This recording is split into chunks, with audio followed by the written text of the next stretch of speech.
What's up, everybody? Welcome back to the Day Trading Show. Today, we've got an interesting conversation circling around yearly return. This is a question that comes up all the time. How much should I be shooting for each month, each year in my trading returns? We're going to cover that. We're going to talk about successful investors and traders, some of the biggest of all time, and what their numbers look like so you can compare and understand really how attainable these goals are. So sit back and enjoy today's episode.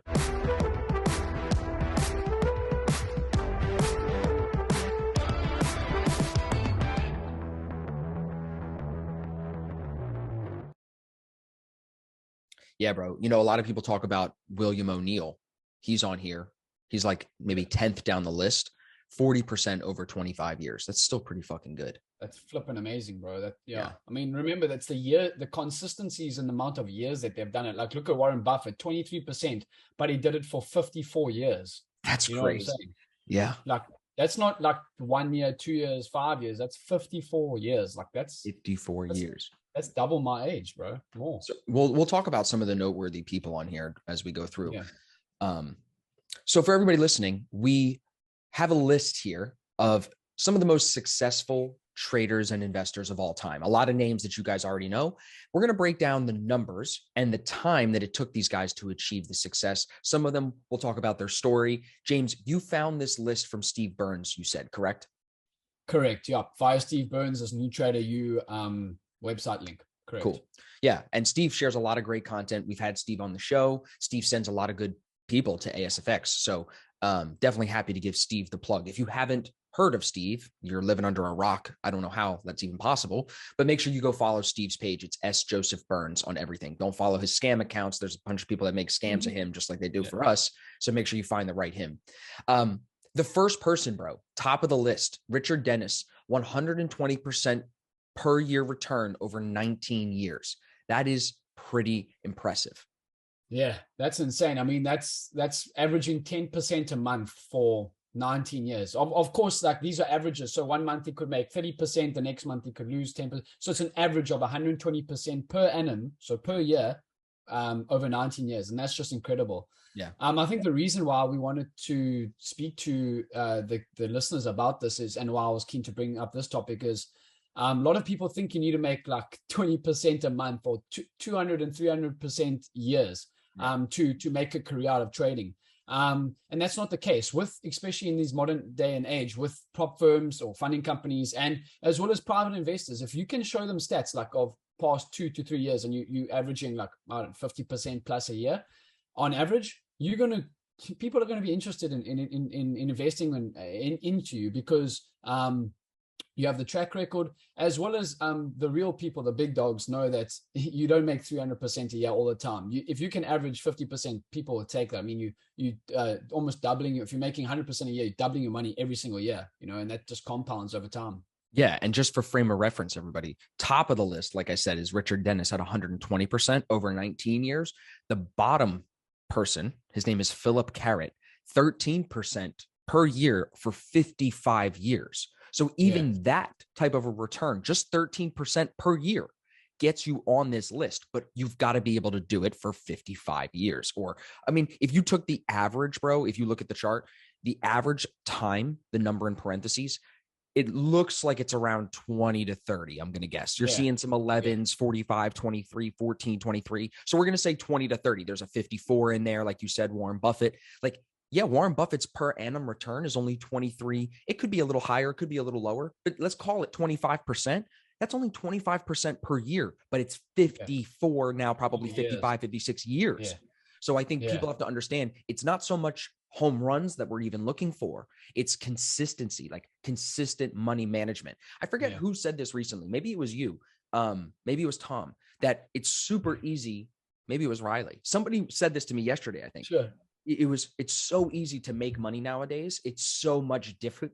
It's a different skill set to manage money. And I think we're talking about managing money when you look at, now these guys are deploying the money and actively managing the money, but it's the same concept. It's one thing to get money from investors. It's another thing to do it well for 15 to 50 years, right? Yeah. 100%. Yeah. I think that's the thing about it. It's not like they come in there and showing 5 years worth of doing this. It's, as you said, it's average about 20 years. The shortest is 10. The lowest number is 10. And there's a couple of guys at the top, Bruce Kovner, Jaffrey Woodruff, Michael Marcus, 3 guys I've never heard of. All 3 of them in 10 years put up 87, 118, and 120%. So the numbers are really high. It's interesting that I've never heard of them. Over Paul Tudor Jones. You've heard of Bruce Kovner. I've heard of. What's his? I think I might have heard of him too. He's the only one. He was a big hedge fund manager, one of the big hedge fund managers. Interesting. The next person that I know down the list, 2 more spots down, is Ed Seykota. Yeah, 60%, 30 years. That's amazing. Yeah, but only 60%. Yeah. And what are you up this year? I'm up just under 50% this year. So yeah, probably should have plugged that in the beginning.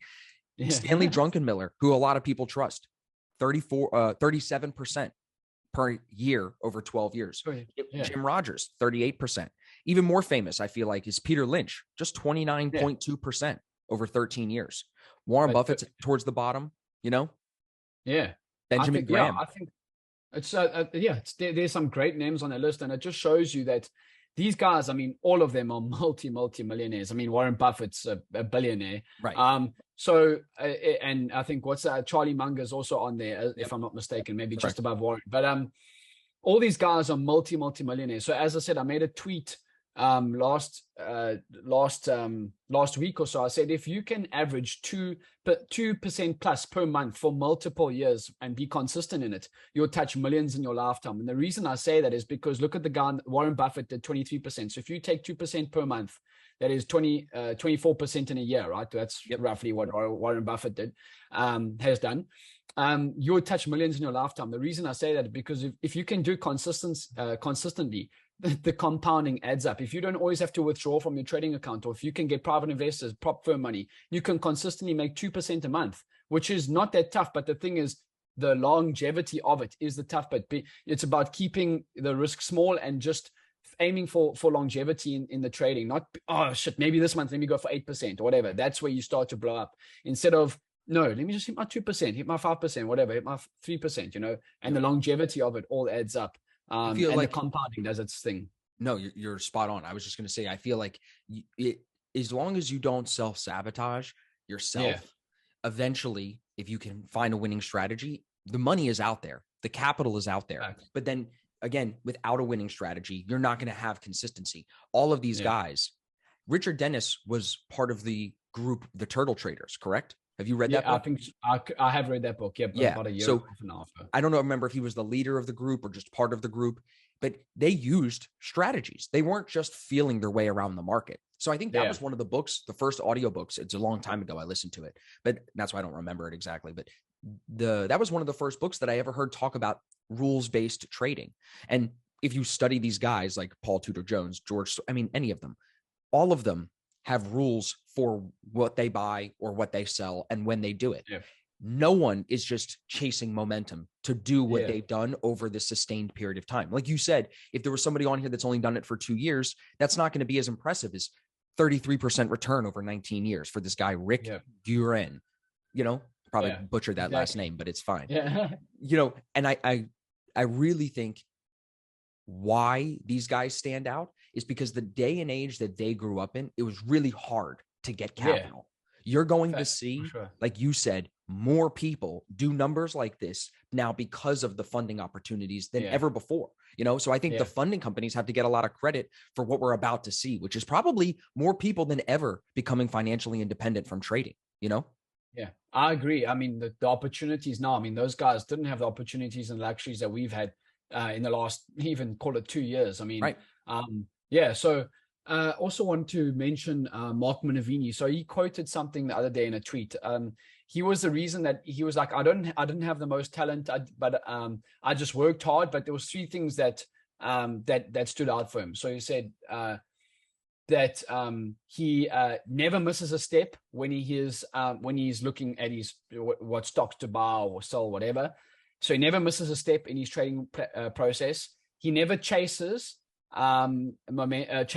trades, and he never goes on tilt. That's literally the three things that he said. So he never misses a step in his trading plan, never chases, and he never goes on tilt. So you don't do those things, you survive. That's basically what it sounds like to me. He's saying, if I just don't do these things, I will make money. So as long as I focus on those three rules, I guess, as a basis for everything else, he's saying the money will come. Because he won the U.S. investing championship with a 7-figure account. That's what it was. It was like $1 million plus account, right? Yeah, he did it in 1998 and last year. So, bro, yeah, I think that's super cool. I mean, it that's shows super that cool, bro. Yeah, that's super impressive. In different eras of trading. I mean, that's even before the 2000 and everything. Yeah. This is how weird the universe is. Did I ever tell you the story about how I'm connected with him? No. I didn't tell you about my aunt in South Carolina. No, I don't think you have told us. No. So my aunt, her name is Diane. She runs a video company. The video company is based in South Carolina, Myrtle Beach. And before COVID, and maybe a few years before COVID, Mark was having his seminars in person.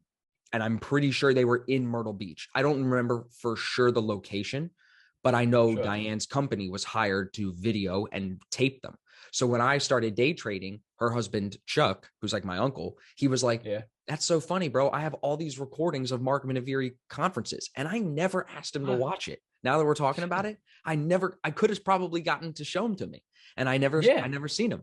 So that's just my interesting connection. Cool. Yeah. It's funny, right? Maybe what happens if you could still get them today? That would be quite cool. I know. I probably should reach out to him, but I don't talk to him anymore. So if I reached out and just hit him up for something, I hate doing that to people. Yeah. That is, yeah. You know what I'm saying? How's it been 5 years? How you doing? Yeah. I just need this. Yeah, right. Sure. I hate that, bro. I hate that. Yeah.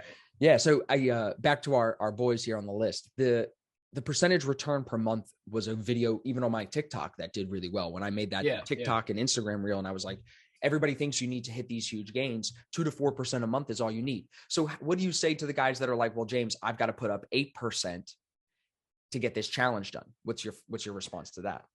So my response to that is that I think these funding companies are evolving, and they are giving extensions now.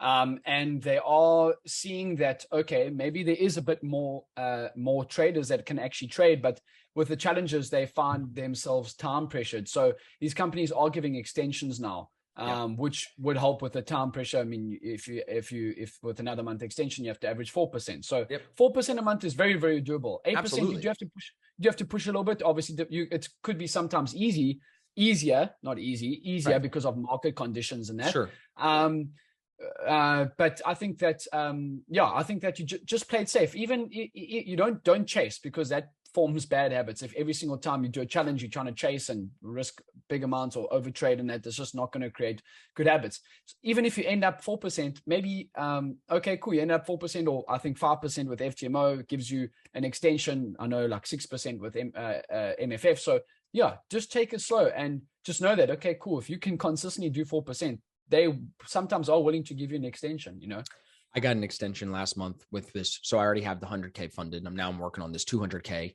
The extension, I was only up 4.5%, but they looked at my trading and they were like, hey, this is fine. You can keep going. I'll give you another 30 days. Yeah, that's what it is. So it's like, the fact that they're evolving makes it even more doable. And you know what? It says a lot too, because like their payouts are just getting bigger, bro. Like if you look at how much money they've been paying people out, the payouts are just getting bigger, which is a huge motivator for all of us. Like I consider myself still new to the funded game. Like you've had your biggest payouts this year now being funded for about a year and a half. So like we're on our way. I feel like we're on our way to moving in that direction. But seeing like, I think it was one guy last month, $127,000 on a payout, bro. That's life-changing money for a lot of people. Oh, you know, bro, big time. And in my first year of trading, bro, if I would have made 120 grand my first year, bro, I probably would have bought an island already. You know what I'm saying?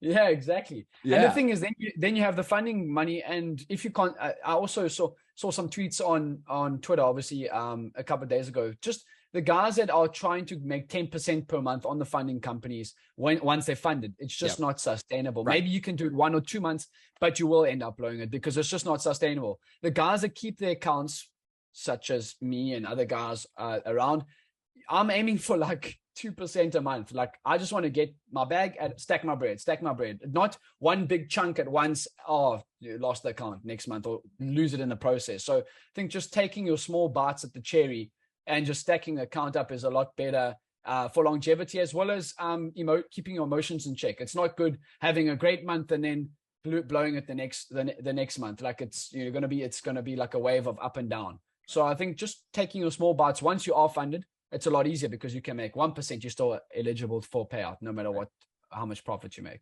Right. Right. Yeah. Good. You got any other closing thoughts on this topic? Yeah, I think. What should we title this video? What should we, is this successful investors? I don't think we should even mention that. We should be like talking about average percentage return. What is a good monthly, what is a good yearly return, annual return? Something good like yearly that. return. Yeah. Yearly return. Yeah. Talked about. Okay. Yeah. Good deal. All right, everybody. You got anything? Close us out, James. No, just a closing statement on just like you got to think long term in this game. It's, as you guys have seen, the guys on the list, it's all long term. They've done over multiple years, and they're not swinging for the fences.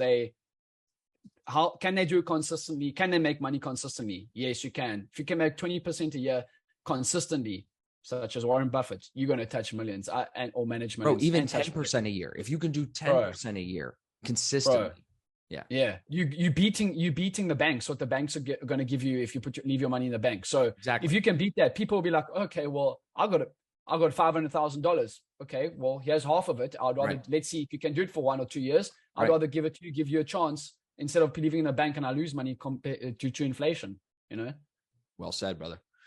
Well said. All right.